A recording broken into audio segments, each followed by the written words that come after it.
Hello, everyone. Welcome to Grid Live Wrap Up. We're getting close to that after dark hour, but we're not there yet.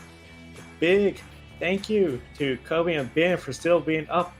Kansas, a little late with rain delay, but we're here to recap Kansas and Formula One. A big thank you to our Patreon investors, calling the show Mark, Robin, David, and Matthew for investing in the Grid Network each and every month. You too can invest in the Grid Network through Patreon, get some Grid Network stickers mailed out to you. You could also do a one-time investment through YouTube Super Chat. Buy me a coffee. We even have the YouTube membership available as well too. After 2 months to get some stickers. And the simplest way to support us, hit the bell icon, subscribe, like, comment on any of our videos.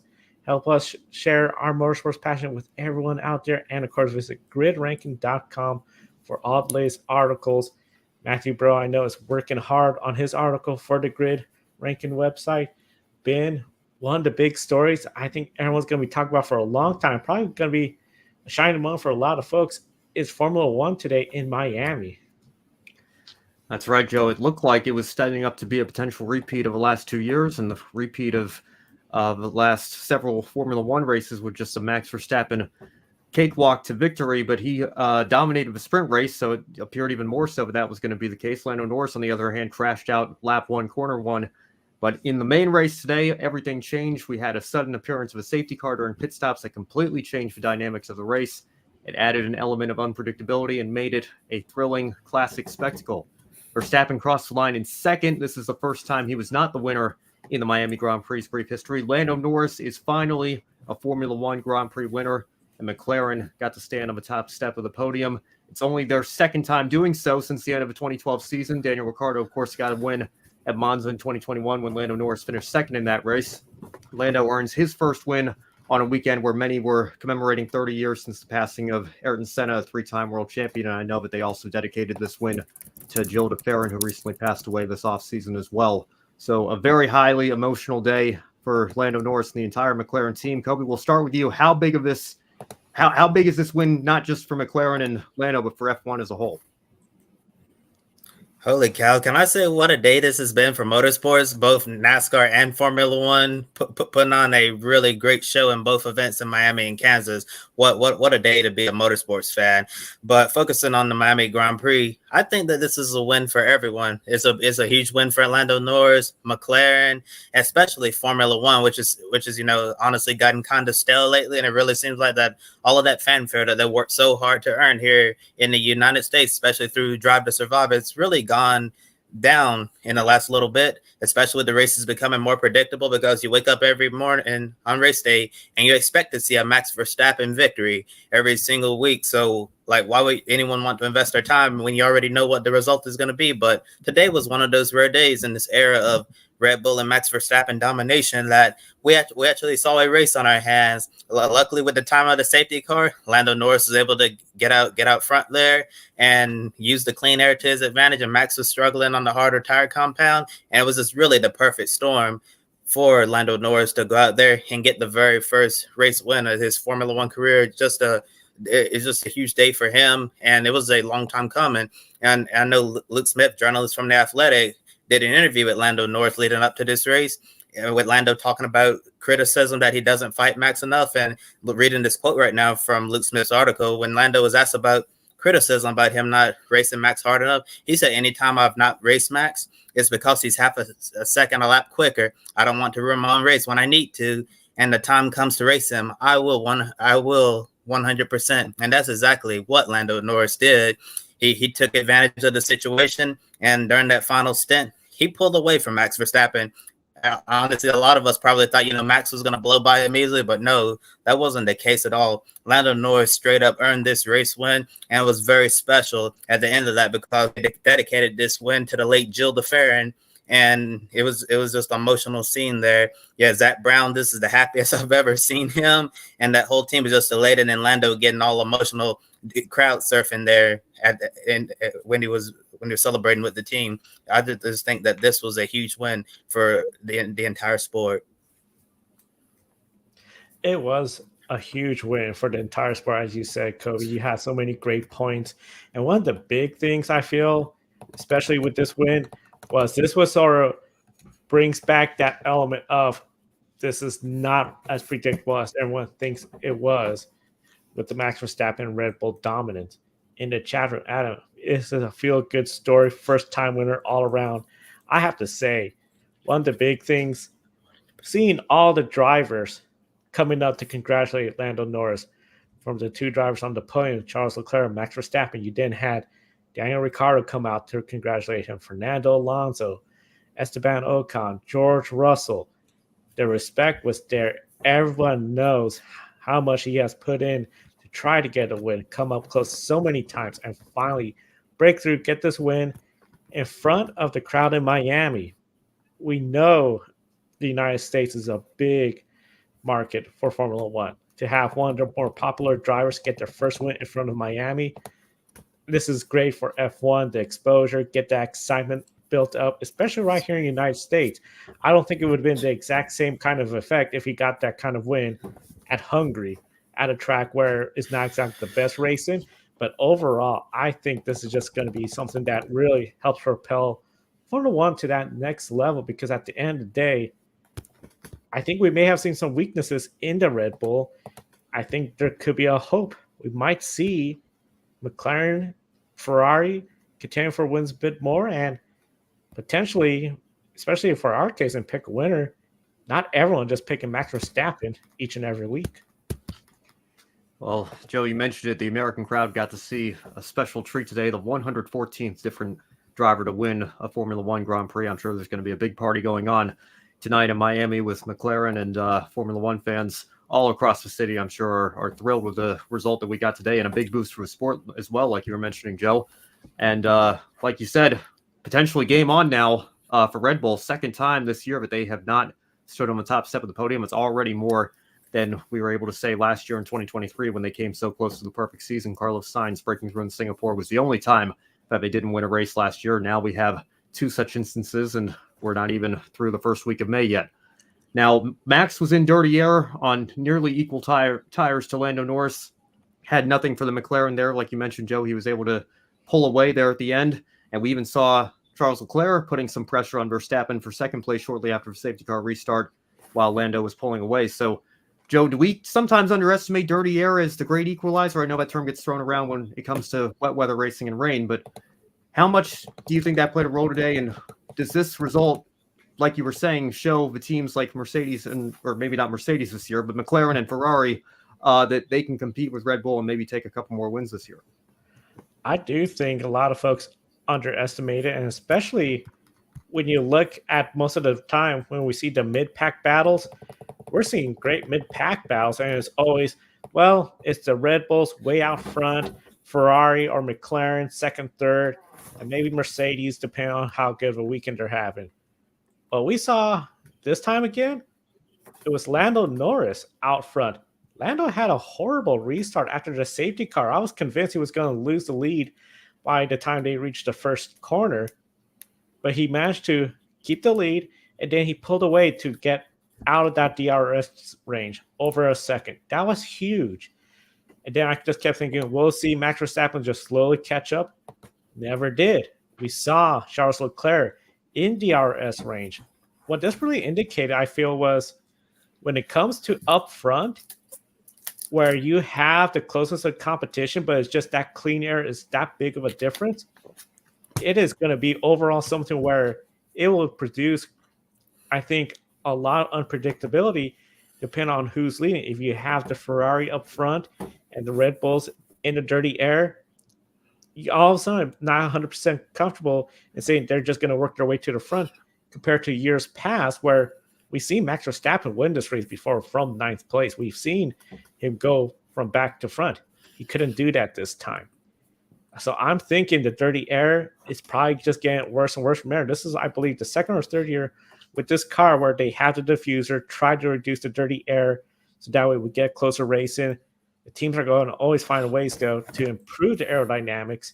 And, of course, dirty air is just going to make it harder and harder. Mid-pack, back-to-back, you're still going to see, I think, pretty good racing. But now I think this is motivating because it shows that Max Verstappen is going to be an issue. He can't just work his way to the front, especially with Mercedes excuse me, the McLaren, which used Mercedes engine, and Ferrari, they got fast cars ready to win. Yeah, Joe, I'm actually surprised that Max Verstappen wasn't able to overcome this dirty air on the rare occasions in the last couple of years where we've actually seen him behind another car. We've still seen Verstappen in that Red Bull able to get back to the lead and win the race whenever he's been behind. So the fact that it didn't happen today, that was really surprising to me. But the one thing that we haven't talked about yet is, remember, McLaren brought an updated car to the Miami Grand Prix, and I think that could also have something to do with it as well. I was looking at the list of updates that McLaren had brought to the Miami Grand Prix, and people jokingly said it's basically a new car, because if you looked at the long list of updates, that's exactly what it seems like, that they basically brought a brand new car to the Miami Grand Prix, and look what happened now. If McLaren can keep this up, you know, and this updated car continues to be strong like this, if Max Verstappen, you know, has a moment like he did in this race with the untimely safety car, or another mechanical failure like we saw in the Australian Grand Prix, maybe we could see McLaren sneak off a few more wins in 2024. I still think that this is obviously going to be a Max Verstappen championship year, obviously going to be a Red Bull in the constructors, but if I'm McLaren, I definitely have to be optimistic of what they can do for the remainder of this year.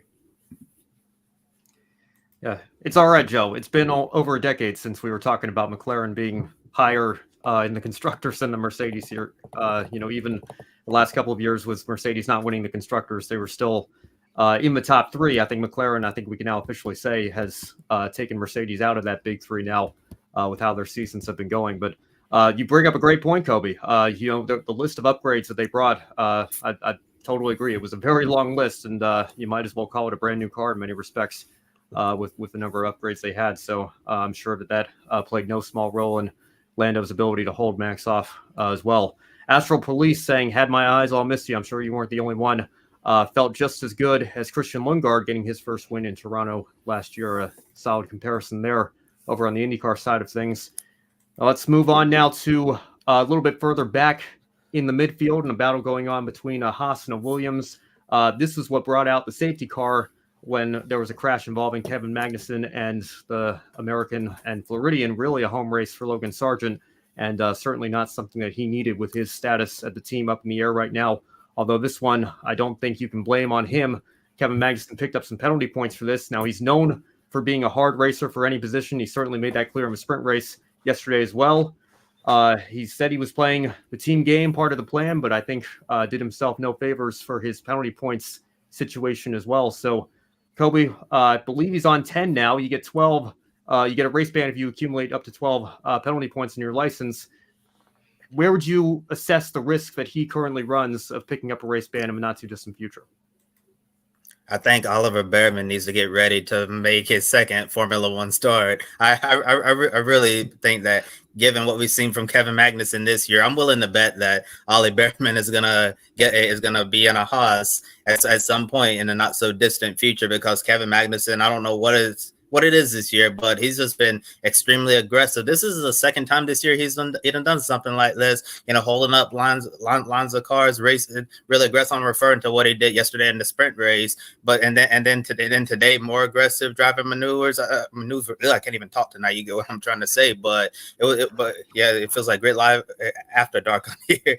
It's just been quite a long day, but looking at Kevin Magnussen, I just don't get like why he's racing this aggressively. He's really drawing the ire of all of his rivals on the track, and he entered this weekend with 8 penalty points after today's incident, got to 10, and bang, you said that 12 will issue an automatic race ban. I think that race ban may happen if he keeps up his antics for the next handful of Grand Prix. He's definitely going to have to be on his very best behavior, or Ollie Bearman is probably going to be in his Haas at a future Grand Prix race this year.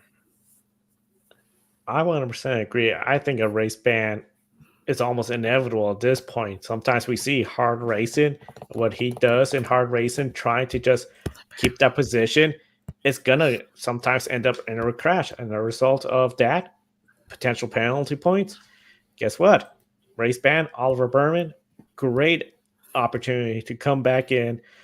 It's not exactly Carlos Sainz's car. It's still a Ferrari engine, but that's about it.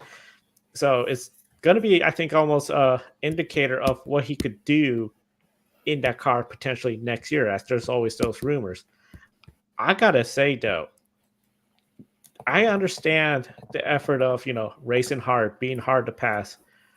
We saw how Felix Rosenqvist compared him to Alexander Rossi as the hardest person to pass when it comes to IndyCar. But overall, I feel it has been crossing the line, especially the way the F1 point system works, where we know only the top 10 finishers are going to get points. He's just holding up everyone for his teammate to go out there score points. It almost feels like, okay, you're not giving that 100% trying to go forward. You're just more blocking.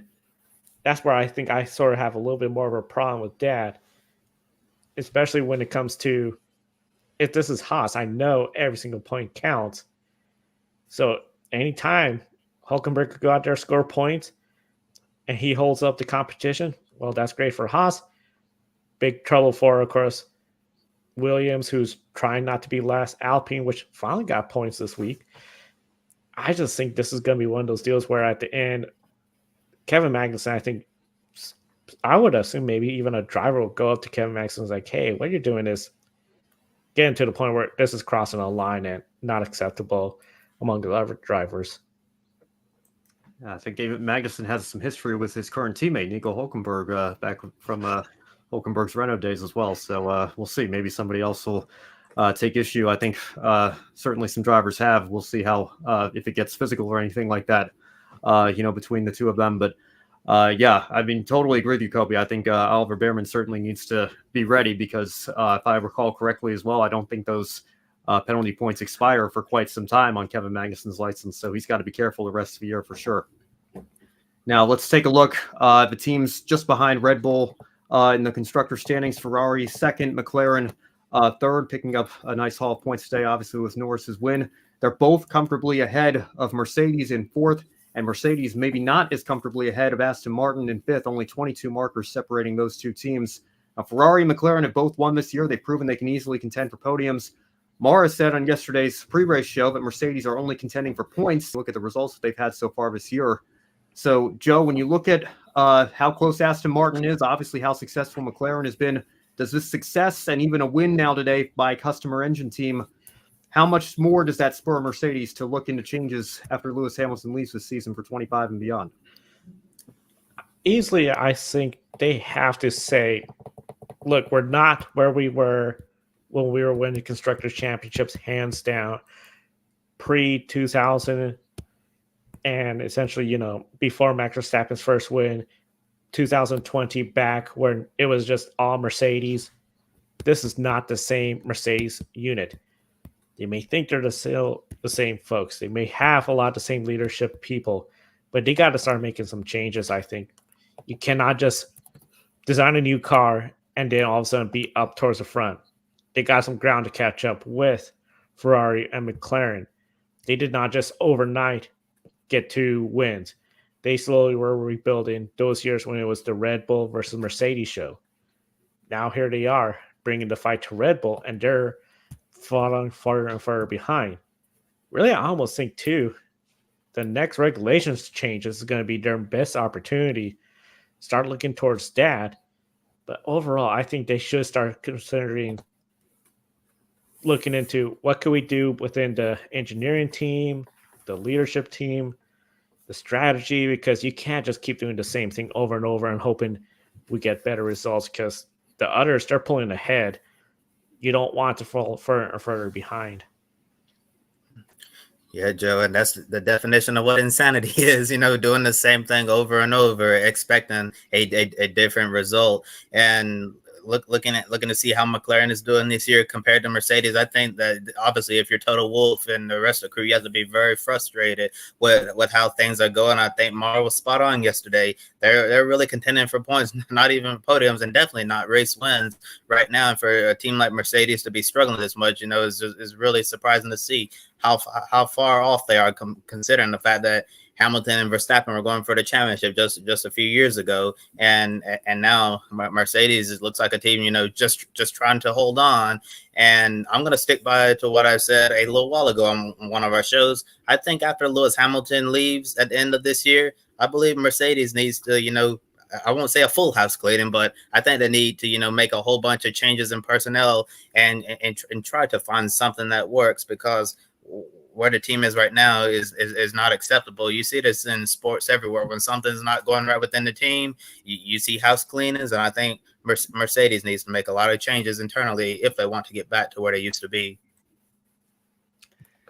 Hope you're sitting down for this one. I know he finished second in the sprint in China, but Lewis Hamilton's sixth place finish today. That's his best result of a year so far through 6 races. That gives you an idea of how badly Mercedes have been struggling relative to their championship success with Hamilton so many years in a row from 2014 to 2020 and even 2021 picking up the Constructors title that year as well. Now, one moment that also gained some attention during today's race was the virtual safety car. Max Verstappen took out a cone on the chicane before that long final straightaway. However, the VSC was thrown out quickly and retracted before too many teams could make a pit stop. That certainly could have sent the race into a different direction if Verstappen had time to make a stop for the hard tires. Now, in the 3 years that we've had this race, 2023 had no safety car. The first and most recent today, 2022 and 2024, did have a safety car period. Interestingly enough, the winners have come from 3rd, 5th, and 9th place on the grid. No one from the front row has ever won this race, but they both ended up on the podium all 3 years, just not in the middle on the top step. So, Kobe, with all that in mind, keeping in mind the race that we saw today, what do you think of this Miami course now, 3 races in, the racing, the future of it, having 3 races in America? Do you think it's safe on the schedule? What's your take on Miami? Well, I think Formula One is still going to obviously be racing in America for quite some time. But I do have mixed opinions on the Miami course. Obviously, the first couple of years of this Grand Prix, we didn't really see hardly anything worth talking about, so to speak. But I think that this year's Grand Prix, was definitely the best out of the 3, and not just because we had a different winner not named Max Verstappen, but we saw quite a bit of overtaking in this race and some interesting moments. I know a lot of people, when looking at all of the races on the schedule, the F1 races that are in America, a lot of people have been saying that they believe that Coda is probably going to be safe. Las Vegas definitely is going to be on the schedule, but I said if we had to cut one from the schedule, a lot of people think it would be the Miami Grand Prix. But looking at the pop and circumstance we see, with all the celebrities going there, I know we see that the other F1 races as well, but Miami really just seems like that party atmosphere. And after the exciting race we saw today, it would not surprise me, if we see Miami stick around on the schedule. But if we do have to shift it around, it also wouldn't surprise me either if we see Formula One try out a different U.S. city street circuit, because I know Stefano Domenicali, he was quoted in a recent article saying that we want to go to more street circuits. So so I guess Formula One might be looking at other American cities to go to. But in terms of where Formula One is with America now, I know I talked a little bit about this at the top of our show.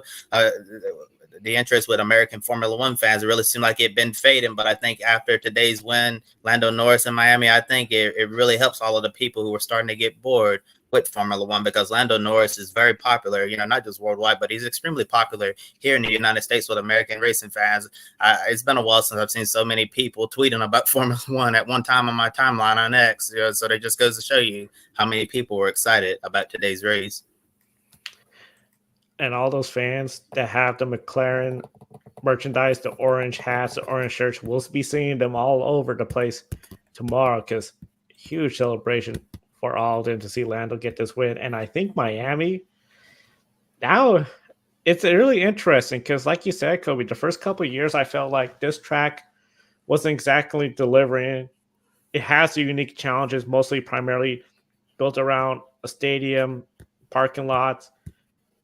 So getting a track where, it ages, it gets its character is always so hard. But now that we see this race where we see, hey, we had some great battles throughout the field.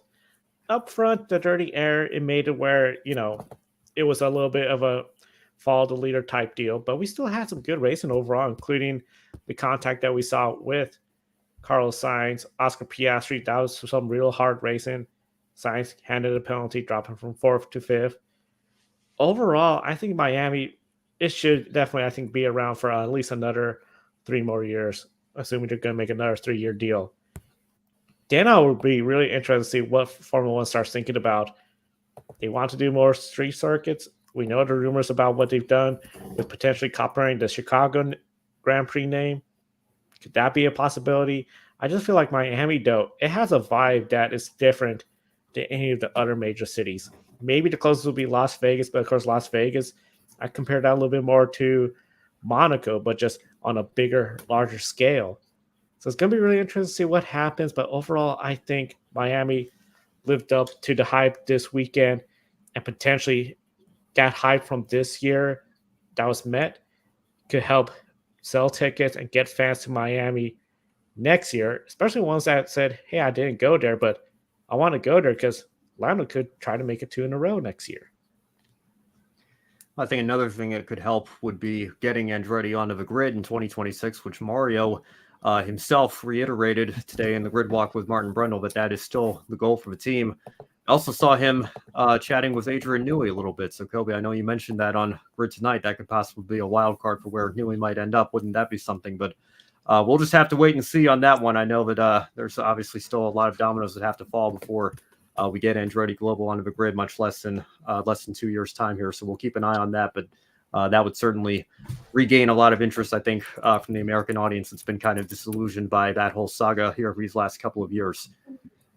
Well, with that, we'll wrap up the F1 segment here, and we got a thrilling race, a very popular winner, obviously, but Joe, I think NASCAR still might have even one-upped it with the finish that we saw there, the closest finish in Cup Series history today at Kansas Speedway.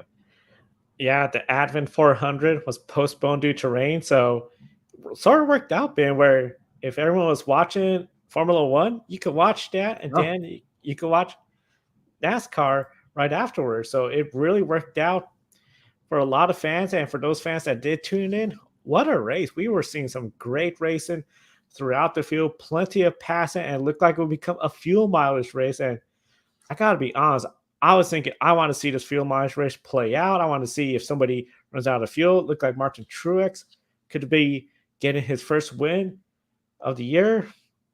But then Kyle Busch spun with less than 10 laps to go. That just set up for the way it was looking, Ben. I thought we were going to have one of those races, caution after cautions, because early on stage 3 cautions in 3 laps, like, oh gosh, this is going to go forever. But that did not happen. Instead, what we saw, second photo finish of this year in the Cup Series, and the closest in NASCAR, 0.001. Kyle Larson earning his second win of the year in a photo finish, but at the expense of Christopher Buescher, who was initially shown as the winner on the scoring until NASCAR reviewed the finish and declared Larson the winner. What an effort by both drivers. Being when it comes to Chris Buescher, Kyle Larson, their effort by both of them, how did Kyle Larson manage to get around Chris Buescher? I don't know. I really don't. I mean, I thought coming to the line, the Buescher had it. He was, obviously on the inside, the slightly shorter way around the track, and looked like he had regained some of the momentum that Larson had taken from him coming off of turn 4 here. But then Larson got it back, and you said it, Joe. 1/1000th of a second, closest finish in Cup history. I think that Xfinity finish with Tyler Reddick and Elliott Sadler from several years ago at Daytona, I think, was 0.0004 or something like that. So that may be the closest ever. I know there was that Indy Lights finish in Chicago more than a couple of years ago. I think 07 was that one. That was 5/10,000ths. But I'm hard pressed to come up with any other finishes. Forget NASCAR, just in any type of auto racing that rival how close this one was. This was absolutely incredible. And like you mentioned, Joe, the only other time I can think of the result changing when you go back to look at the photo was 2008 IndyCar Chicago. I think the timing and scoring had Dixon ahead of Castroneves there, and threw off the ESPN broadcast a little bit. They went back and looked at the photo. Elliott was clearly ahead by a few inches, but similar situation here today. Mike Joy said he thought it was Buescher. The timing and scoring said it was Buescher. The 17 team thought they had won the race, and then you go back and you look at that photo, and Larson really is ahead by just maybe 2 or 3 inches there at the line. We have been absolutely spoiled. We got a photo finish to Kentucky Derby yesterday. We got one today. We got the 3 wide photo finish at Atlanta. And I think the Fox booth even said as well that the gap between first and fourth today would have been the closest finish in the history of this speedway.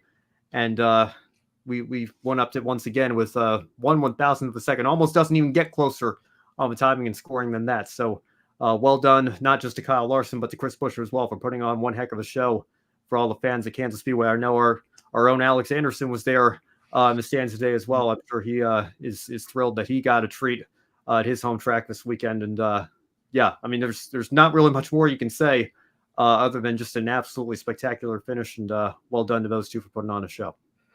Put on a show, and I gotta say, one of the things I know before the show, Brandon Crossing, your co-host over at Grid Encore, said Buescher raced him clean. He didn't just drive Larson into the wall, hoping that would work out. I don't know if that would even work out for Buescher just because there was Truex and Elliott coming, but we had a finish. Great racing by the two of them, and at the end of the day, this is two drivers just working their hardest to try to get the win. For Chris Buescher, that has to be so disappointing to be told we got it, the joy, everything of winning, and then all of a sudden, no, we did not get it.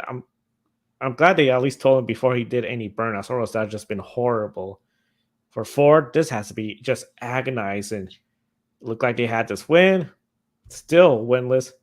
Logano, Austin Cindric, Harrison Burton, Michael McDowell, all caught up in issues, crashing. Surprisingly, McDowell still ended up in the top 10. Brad Keselowski, he was up there. He missed out on the top 10. But Noah Gragson still keeps his run of top 10 finishes going somehow. Do you feel Ford is getting closer to a win and it's just a matter of putting together a complete race? Yeah, I think they're there. It is kind of remarkable that we're, a third of the way into the season now, and we're still waiting for that first Ford win across all three series here. But yeah, obviously the speed is there. You've seen it from Buescher. You've seen it from his teammate and car owner, Brad Keselowski. And I thought Keselowski was coming before we got the caution for Kyle Busch. He multiple times we were told from the broadcast that he was the fastest car on the track. So he's got speed. I think it's still inevitable that one of the Penske cars is going to win at some point this year. Stuart Haas seems to be on the way back up. Front row can continue to show speed here and there. Probably still not a top team in the Cup Series, but certainly much better than they were for much of their history up until recently, these last few years. So I think opportunities will be there. It's not a matter of Ford being way down on performance, and it's going to take a miracle for them to get a win. And you look at an opportunity like this, and you say, well, there goes their chance to win a race this year. It's a shame Buescher couldn't close the deal. I don't think that's the case at all. I think Ford is certainly capable of putting together a victory lane worthy performance. It's just a matter of taking the speed that they have and closing the deal. They may still be the number 3 manufacturer right now behind Chevy Toyota or Toyota Chevy. Really, I guess Hendrick Gibbs or Gibbs Hendrick, depending on which team you prefer there, because those really have been the two dominant teams this season. And I think we'll get into that here in just a moment. But I do feel like it's only a matter of time before Ford finally breaks through. But man, you think of the photo finish that we got in Xfinity with Ryan Sieg, which I guess was twice as big of a margin of victory as this one was today, which is unbelievable to think about. But that's twice now that Ford's been burned at the start-finish line by a Chevrolet in one of these super close photo finishes here. So is it agonizing? Yes. Is it the end of the world? I don't think it is. I think it's only a matter of time. I have to agree. I feel on the pre-race show Saturday, I was much more skeptical. I thought Ford, this is just all going to be Toyota, Chevrolet. Good luck. But Christopher Buescher getting that stage win, had a mistake in the pits, came back. I'm a believer that team, I think, is going to be good wins, because I was starting to question if last year was just something where they got things right, but this year was not going to go their way. Now it's looking a lot better for the two of them. It's just a matter of putting together a complete race. Penske, I know at some point they're going to get that good race going, get everything going right, and then they're going to get the win. And then front row, Michael McDowell getting a top 10 finish. Overall, really good. And Noah Gragson just still surprising folks, getting those top 10 finishes. One of the big things I think we saw today, too, the great racing we saw all over. Stage 1, Ross Chastain versus Kyle Larson. That was phenomenal race, and the two of them exchanging the lead, going back and forth. We saw some great moments in stage two, including, as mentioned in the chat room, 5 wide on the front stretch at Kansas during a restart. That was phenomenal. We were just seeing everything going really great with this car, the track. Kansas has just been delivering good race after good race with this package. But at the end of the day, Kyle Larson, once again in victory lane, he said he wants to see more 1.5 mile ovals. I think everyone would agree the product is really good, but still, Kyle Larson was in the Hendrick Motorsports Chevrolet. So still, only 2 races where he had a non-Gibbs or a Hendrick car win. And realistically, Talladega, Atlanta, they're both almost the super speedway races where you anticipate anything random to occur. So how is the competition? How close is it? Because it always seems like we have such great races we're talking about, but at the end, it just seems to be still a Hendrick or a Gibbs car. What is it where it just seems like those drivers from those teams always seem to take away the win somehow? Well, I think it's what separates the good from the great. I think the competition is close enough, especially in this next gen era, that the good teams can compete and occasionally win against the great teams. But when you think of great teams in the Cup Series, you have to look no further than Hendrick Motorsports and Joe Gibbs Racing. And I think, each of those organizations being 4 cars strong certainly doesn't hurt either. Any of those 4 cars from either of those organizations, I think you could look at and say they're capable of winning a race on any given Sunday right now.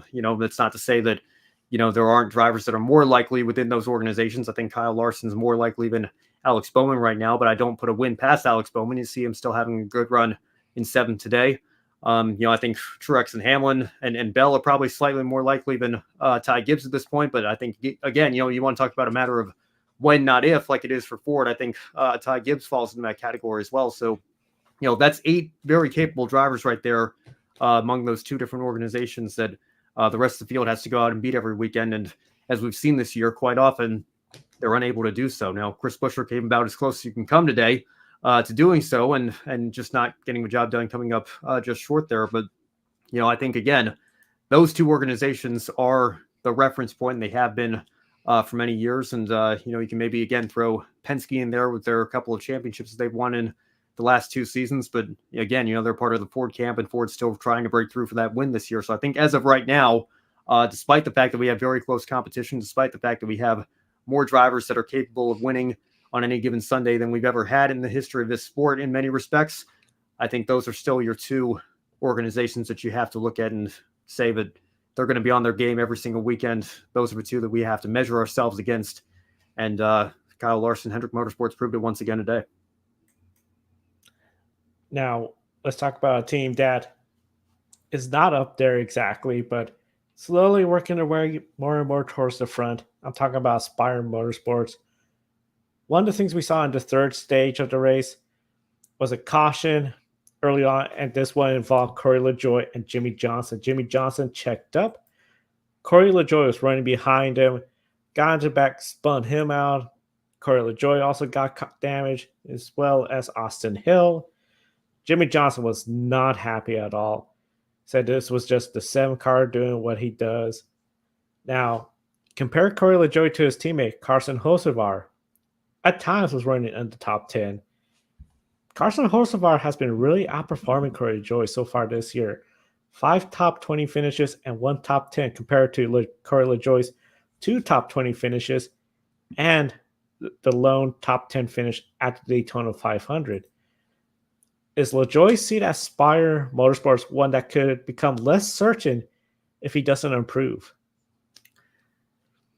Yeah, I think so. I have 3 top 20s. I have the top 10 at Daytona, or top 5 really at Daytona, the 4th place finish, and then Atlanta 13th, Talladega 18th. But what do those 3 tracks have in common? They're all drafting tracks, which we know Corey LaJoie excels at, especially Atlanta, where he's had some strong runs the last couple of years. So, I think when you look at Spire, when you look at Hocevar and even Zane Smith to a certain extent, the speed that those cars have had, I think Spire certainly is trending in the right direction.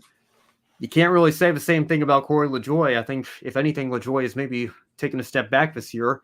And it's unfortunate because, again, I think the team Spire Motorsports are bringing better cars to the racetrack week in and week out. Certainly are the strongest that they've been in that team's short history in the Cup Series. Probably not a top team yet, but, they've got a couple of young and experienced drivers that are only going to continue to get better from here. We'll see where they are 3 to 4 years down the road. But if you're Corey LaJoie, I think you've earned veteran status at this point with a number of Cup Series starts that you've racked up and how long you've been in this sport. Part of that same NASCAR Next class that, with the Chase Elliott's and Ryan Blaney's and Bubba Wallace's of the world were a part of. It certainly, is a situation where you look at what he's doing compared to what his teammates are doing, and you just have to say, at some point, if the goal of a team is to move forward and start competing for race wins and perhaps even championships one day, you can't have a car lagging this far behind that number 7 car is right now. So, again, it was a tough circumstance today. Obviously, Jimmy checked up. There wasn't a lot of time to react. I think, people were trying to make something out of Jimmy staring at the 7 car after he had gotten out, but he said in his post-race interview, I think, but, it was just a matter of, kind of an unfortunate racing deal and drivers checking up, not having enough time to react. But again, I think you're much more likely to get caught up in something like that if you're Corey LaJoie when you're running behind so many other cars. And that's unfortunately been a common theme for that 7 car so far this year. Yeah, the 7 car not exactly living up to a lot of hope a lot of folks had coming into the season. It'll be really interesting to see how things work out, especially the next stretch of races. Now, once again, we're coming up to Darlington, which back in 2003, Ricky Craven, Kurt Busch, that was the closest finish for a while. Talladega tied it in 2011. We had Atlanta earlier this year, closest finish of this year until today. Once again, one of the closest finishes in NASCAR. Overall, been all those races, the close finishes have come very different manners, where you had at Darlington 2 cars beating and banging. Atlanta, 3 cars, 3 wide. This one, 2 cars beating and banging out of turn 4.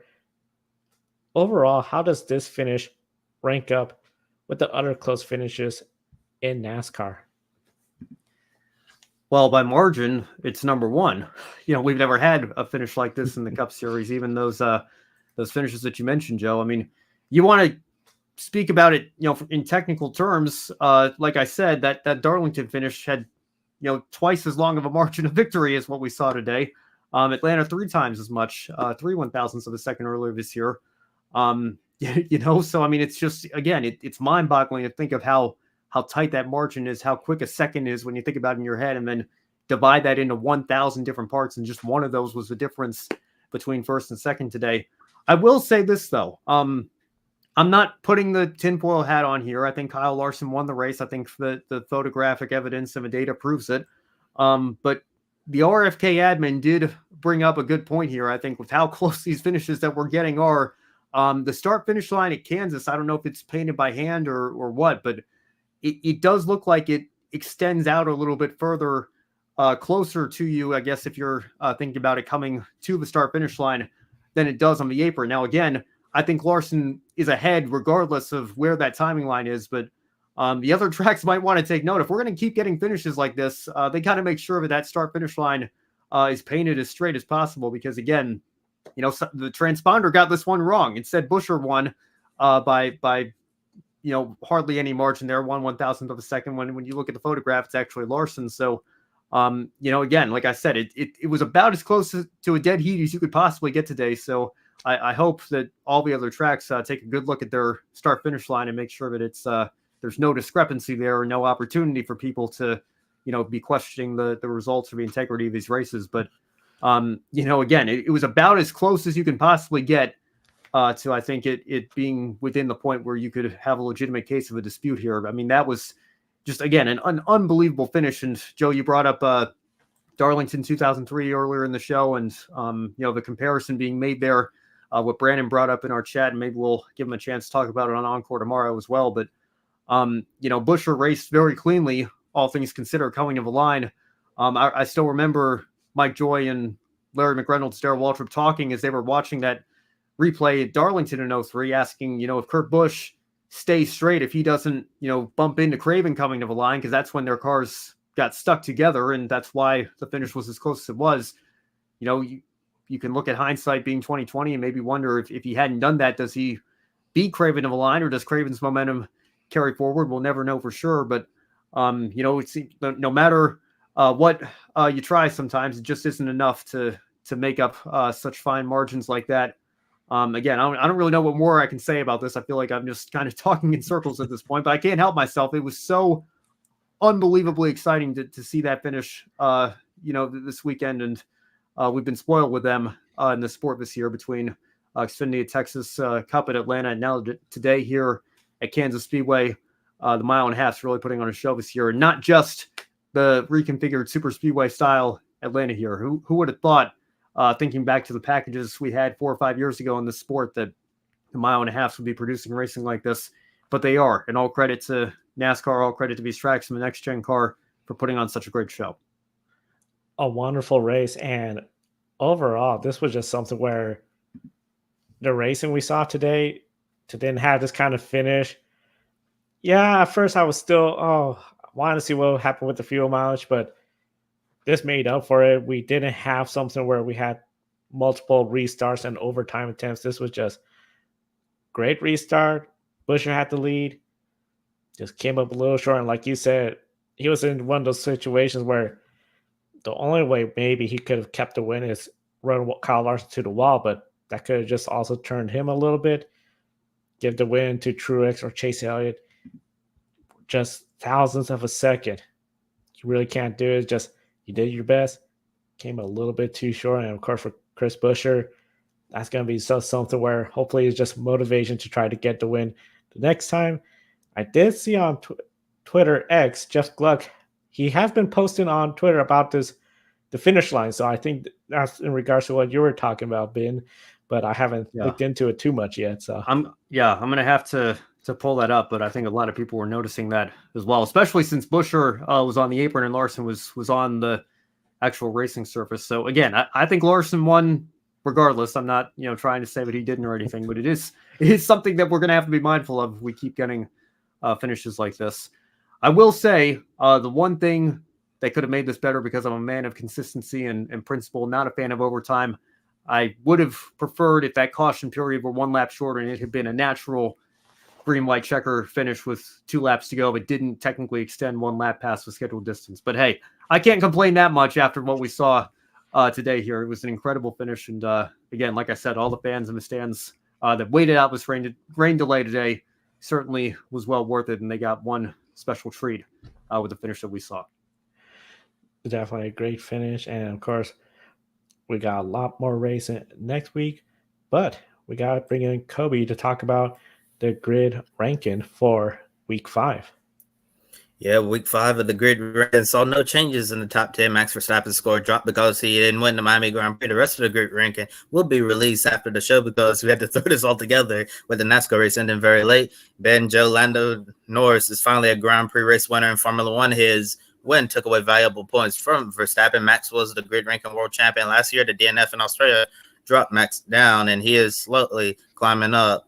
Next weekend is a very busy race weekend because we have Formula E, IndyCar, MotoGP, NASCAR, and World Rally Championship, plus IMSA and the World Endurance Championship in the Grid EPI. And with that said, it's time for our Grid 1 shining moment. And in the chat below, let us know what's the one moment that stood out to you the most this racing weekend. And Joe, I'm going to let you start things off. It might be the obvious, and I sort of feel, okay, I'm going first. Lando Norris, Formula One win. I mean, that's a huge moment, and especially considering what happened to him in the sprint race. He was out first lap, first corner. That was it. And I thought, okay, they're going to have to work on that car, get it ready for qualifying. All this effort. It's just going to be a lousy weekend. Maybe his streak of finishing in the points was going to end. No, it did not. In fact, next thing you know, took advantage of everything that was going on when Sergio Perez almost took out Max Verstappen at the start of the race, running the 2 Ferraris wide, got himself to third. They got around, and overall it was looking like, hey, if something goes right, he could get the win. Guess what? That safety car came out at the perfect time for him. McLaren got the lead. And then that restart, I was convinced that he was going to lose the lead by the time they got to turn one, but he didn't. And then he pulled away. And then just beyond the edge, you see just counting down laps, thinking, can he do this? He's been so close. We seen what happened in Russia with the rain came in, ruined his day. Is something going to happen? Never did. Lando Norris, a Formula One Grand Prix winner.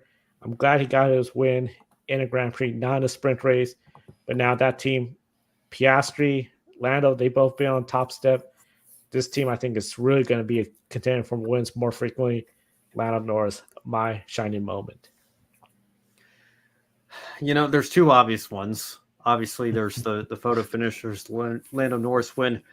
I got to give a call to Esteban Ocon, though. I didn't get to see much of the race live. I saw the highlights. Obviously, everybody was so focused on what was happening at the front with Lando Norris and McLaren. But somehow, some way, Esteban Ocon appears to have scored a point today for Alpine, and that Alpine has certainly not been capable of doing that for much of this year. So, again, it's probably a lost season for that outlet this year. And, looking at 2024, I don't think that this is something that's going to, spark a major comeback for Alpine or anything like that. But give a call to Ocon for dragging that tractor of a car into the top 10 today and bringing a point home. And it puts them 8th in the constructor standings. So, maybe boost morale a little bit for that team in a season that has had very low morale for everybody over there at Alpine. Well done, Esteban Ocon today. That's my one shining moment. Yeah, and I'm just going to tie everything together. We saw this racing weekend and give my one shining moment to the entire race weekend, especially what we saw today within the Miami Grand Prix and the Cup Series race at Kansas. That photo finish was, so amazing. I don't even have the words, like how amazing it was to watch that incredible photo finish between Kyle Larson and Chris Buescher. Thought it was extremely great racing all evening at Kansas Speedway. And then the Formula One race, I've obviously got to give a call to Lando Norris and everything he was able to do in that race, get his first career win. It was, obviously long overdue. It was something we've been waiting for the longest time, and it finally happened. And usually when a driver get that monkey off their back, you start to see, an entirely different driver. And I think moving forward in Formula One, we're going to see an entirely different Lando Norris because he finally got that first win, and I'm excited to see what's next for him. Obviously, as I mentioned at the top, it was a very emotional day for McLaren to get that win, considering, that we lost Gilles de Ferran in the last few months, and to be able to do this, in Miami, the place, where he called home for so many years, basically in his backyard, that was really special to get the win there.